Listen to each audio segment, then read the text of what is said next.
Assalamualaikum warahmatullahi wabarakatuh.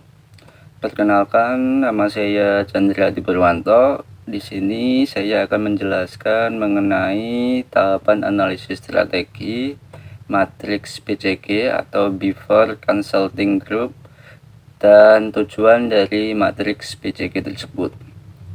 Yang pertama, tahapan analisis strategi. Analisis strategi sendiri ini dibagi menjadi 3 tahap.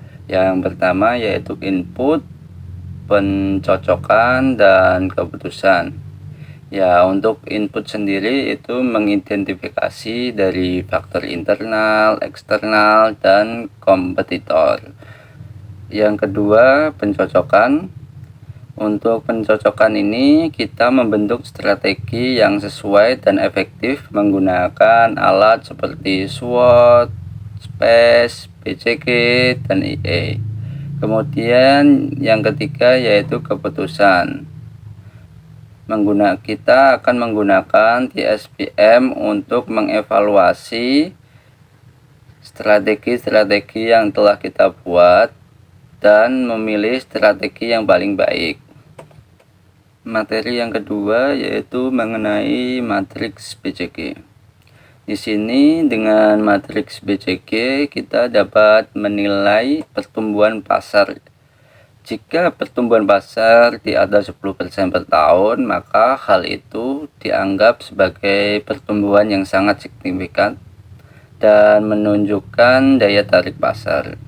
Untuk mengetahui tingkat pertumbuhan pasar, kita bisa menghitung dengan rumus G sama dengan P1 dikurangi P0 dibagi dengan P0, di mana G itu adalah market growth atau pertumbuhan pasar, sementara P1 itu penjualan industri tahun ini dan P0 yaitu penjualan industri tahun lalu.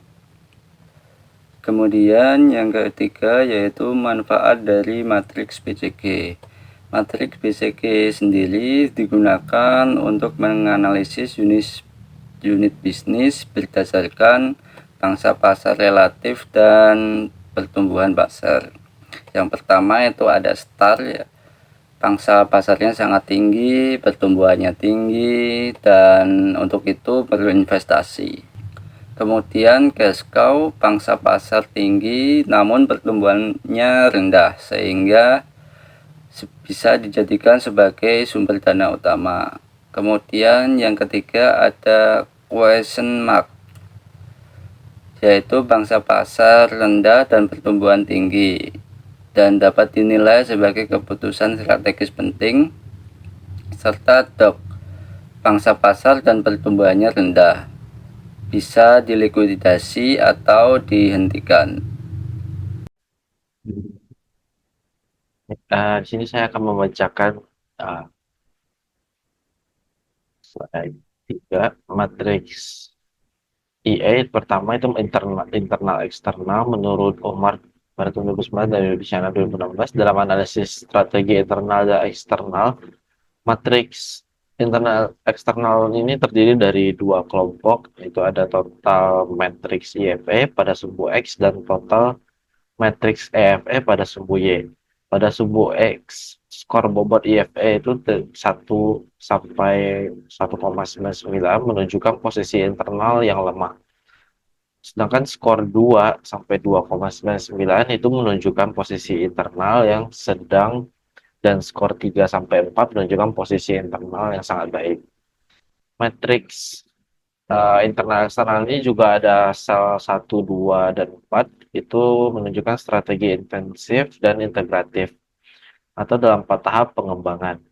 Sel 3, 5, dan 7 itu strategi hold dan maintain.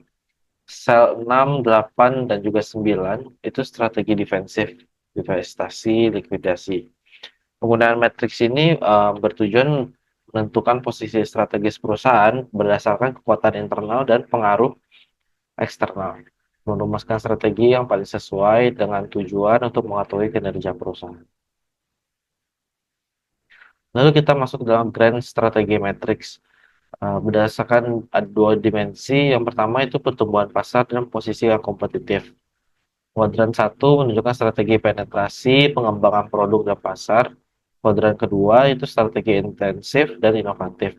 Kuadran 3 diversifikasi, divestasi jika gagal. Kuadran 4 diversifikasi terkait atau tidak terkait. Tujuan utamanya ini untuk membantu perusahaan menentukan strategi jangka panjang yang terbaik berdasarkan posisi persaingan saat ini dan tingkat pertumbuhan industrinya. Saya akan melanjutkan materi berikutnya, yaitu Grand Strategy Matrix. Berdasarkan dua dimensi, pertumbuhan pasar dan pasar kompetitif. Ada 4, yaitu kuadran 1, strategi penetrasi, pengembangan produk dan pasar. Yang kedua yaitu kuadran 2, strategi intensif dan inovatif. Berikutnya kuadran 3, yaitu diversifikasi, divestasi jika gagal.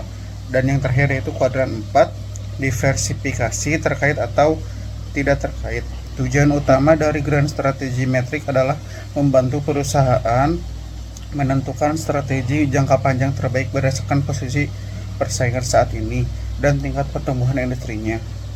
Yang berikutnya itu QSPM, Quantitative Strategic Planning Matrix, digunakan untuk mengevaluasi alternatif strategi secara objektif dengan langkah yang pertama menentukan faktor IFE dan EFE, yang kedua memberi bobot dan nilai daya tarik AS, yang ketiga menghitung TAS dan STAS, yang terakhir yaitu strategi dan STAS tertinggi dianggap paling menarik dan dipilih.